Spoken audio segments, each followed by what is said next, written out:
The number one question to ask yourself when you need a new man. We're going to dive into this today. So, are you a woman who's seeking a life partner? Let me reframe that. Are you a person seeking a life partner? Because this doesn't have to be gender specific. If you answered yes, then many of you are probably wondering, what should you ask a person to determine compatibility? Which questions should you be asking a person to determine compatibility? And I think that's a good question to ask for yourself. That's not the number one question for the context of this video. But due to our current dating environment, women in particular oftentimes miss this one crucial and important question, and here's why. See, we're in a circumstance where we are going through what I call an accelerated learning period about another human being versus a natural learning period. So let's explore this for a second. These days, roughly about 65% of all new relationships or couples meet through an online connection. Unlike the past, whether it was 30 plus years ago or 100,000 years ago, 100,000 years ago, we met in our tribe. Whomever you mated with was somebody you already knew. And probably up until about 100 years ago, that usually was the case, except for wealthy people who are oftentimes in arranged marriages due to combining wealth. But probably in the last 50 or 60 years, we started to shift from relationships that begin in our proximity to distance relationships. And certainly online dating has amplified that. Because when you met somebody you knew, you didn't have to go through an accelerated learning curve. You went through a natural learning curve to determine, do we share the same values? Do we have the same vision in life? Are our lifestyles blendable? And back then, very few people actually focused on emotional maturity. It just wasn't in their consciousness because up until about 50 or 60 years ago, women predominantly were dependent upon men for their survival. And because of that, they oftentimes settled on relationships for financial reasons or provider protector reasons versus heart-based reasons, okay?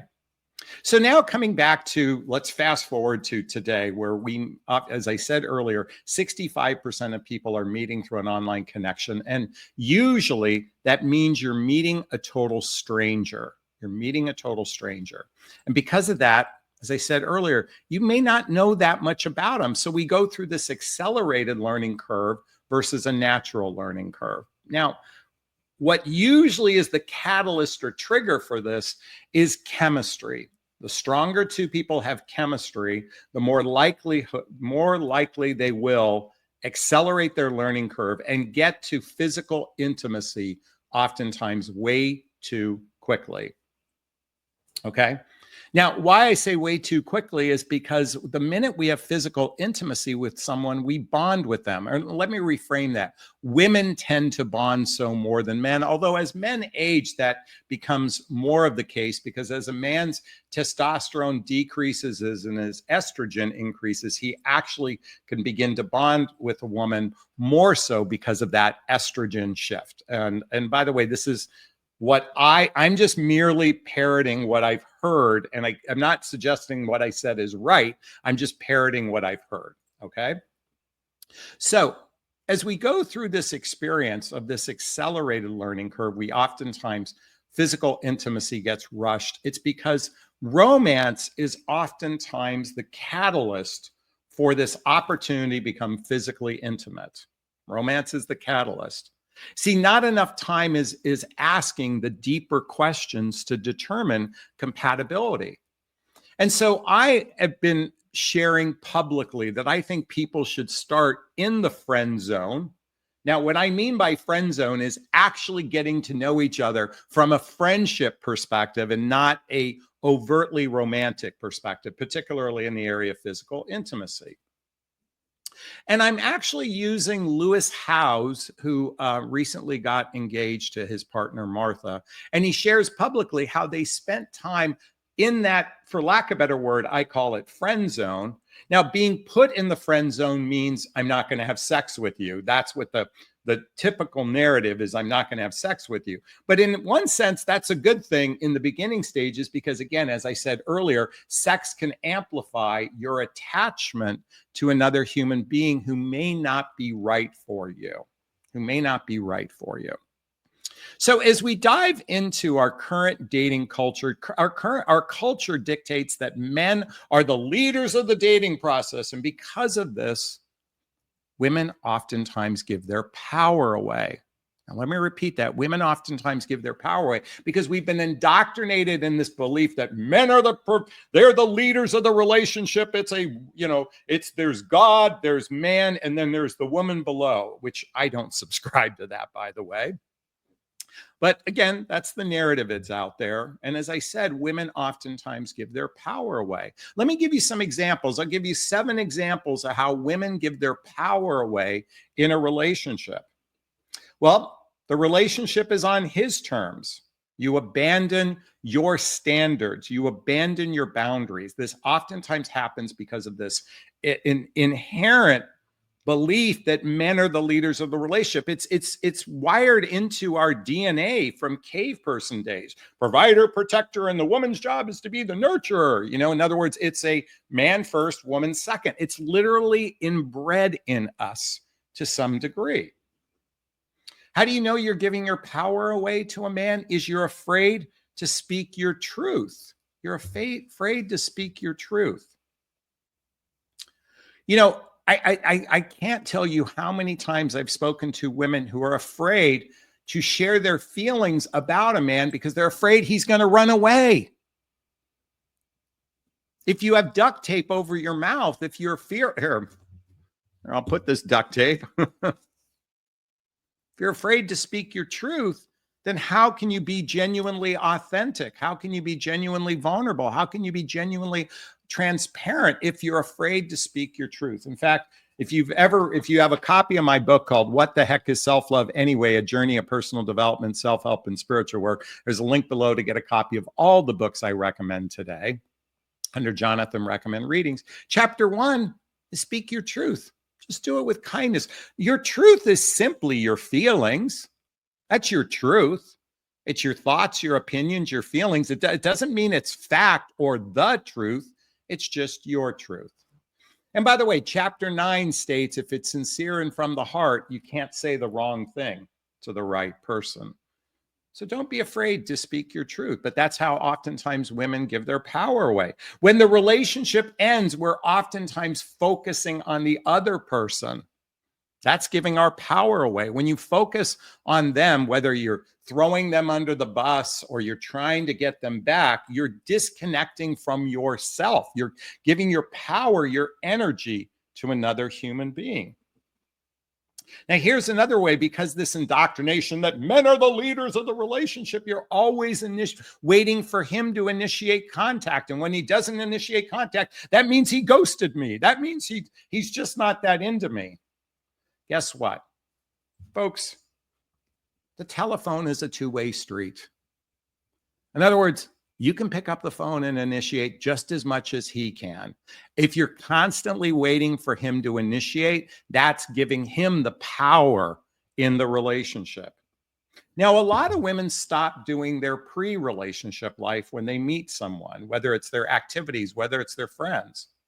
And by the way, men do this too. I mean, there's a natural, your time is going to shift with another person, but if you're completely waiting for him to initiate everything, if you're completely waiting for him to drive the bus and you stop doing your pre-relationship life, you're giving your power away.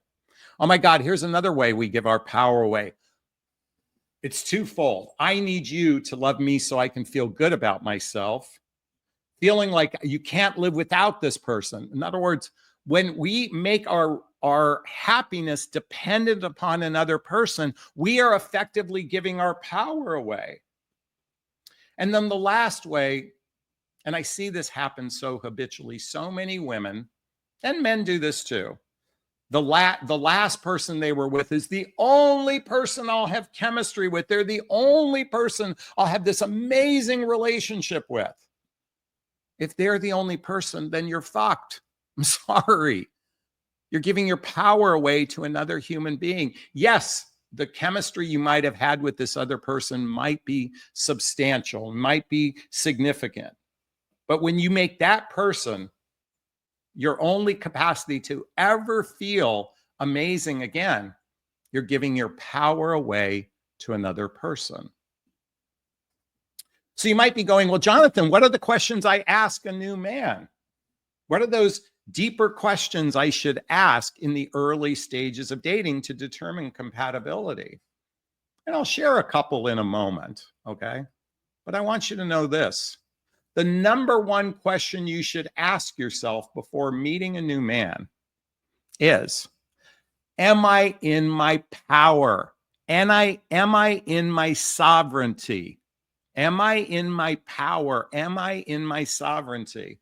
When we make our happiness predicated on another human being, we stop retaining our power. Ladies, this is something I habitually see. I just outlined 7 ways women give their power away in relationship. Ask yourself, has that ever happened to you? Have you ever been afraid to speak your truth? Do you always expect that the relationship is on the man's terms, or in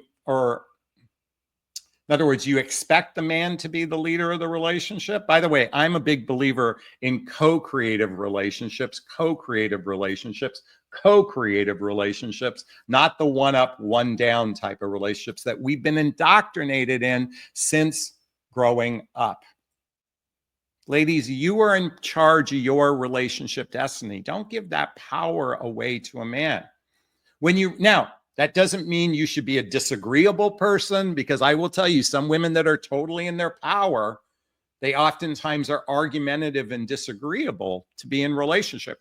But Jonathan, that's being in my masculine energy, and I'm supposed to be in my feminine energy. It's not about masculine and feminine. Disagreeable nature is not a masculine energy, okay? And feminine energy isn't just sitting back waiting for the man to lead.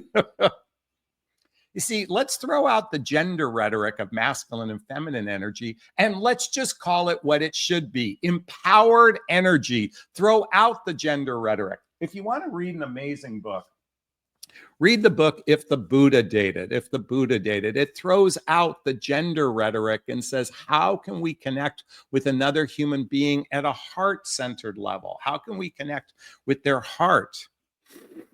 And that's what I'm an advocate for. So what are some of the questions you might want to ask for compatibility? Well, first, again, come back to asking your question, am I in my power? What is it I seek in a relationship? What need do I want met? Ask yourself that first, and ask yourself, most importantly, what are your core values? If you value adventure and you want to travel the world, 2 weeks out of every month, then you probably need to find out if that person is even capable of doing that. And I'm intentionally going extreme here. But if that's what you want, then you should probably be with somebody who fits that narrative. If you want to make babies with someone, then ask that question very early on.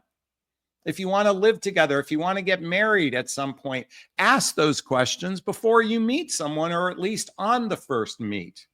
Don't be so naive. Don't be so fearful that if you ask a question, it's going to scare someone away. Let me just tell you something. If it's sincere and from the heart, you can only scare away the wrong person. By the way, is this resonating with you? Is this sinking in? I got this coffee mug from a client. She was sweet enough to send it to me. You might want to ask, what does a relationship look like for you? Again, remember I started this conversation, are you seeking a life partner? See, many of you enter into the dating process very casually, very naively. You don't actually have a plan. But Jonathan, I'm told that if I have a plan, that's going to disrupt everything. First off, look at in a sea of people. And now, because of online dating, We are inundated with so many opportunities. Now, that's a blessing and a curse, okay? The blessing is you're meeting people whom you wouldn't otherwise meet in your daily life. Coming back to, I started this conversation about online dating being where 65% of people meet.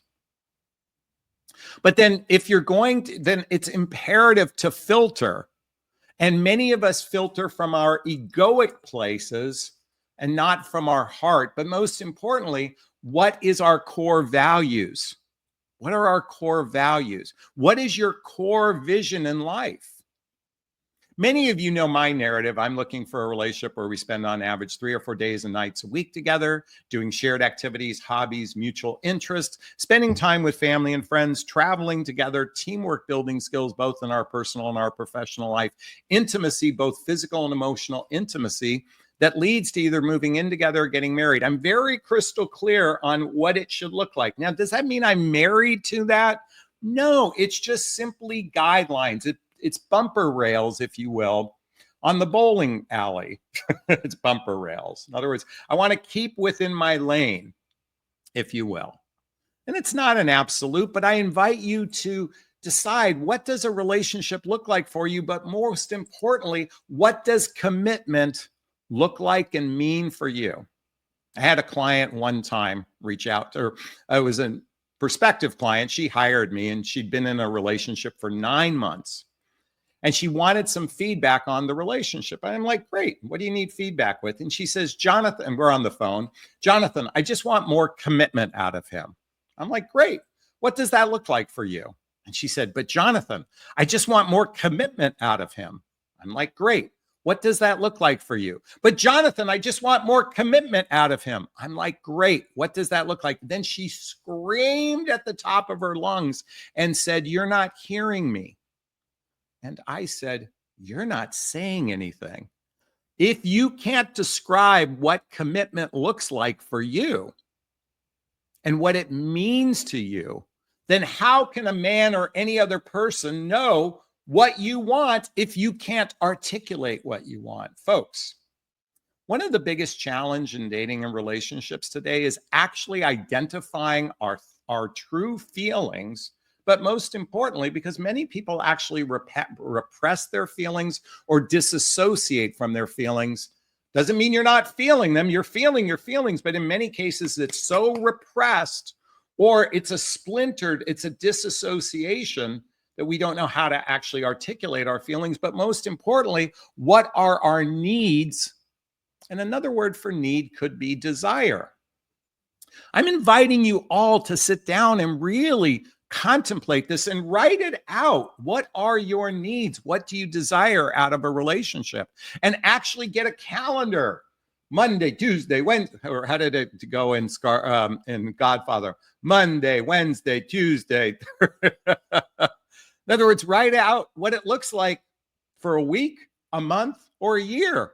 Like, have a vision of what that looks like for you.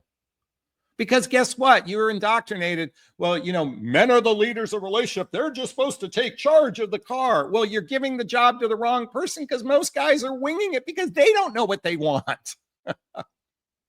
I'm inviting you to go deeper. Is this sinking in? Is this resonating? Please let me know. Folks, coming back to the one question you should ask yourself before you meet a new man. Am I in my power in this meeting? Am I in my sovereignty?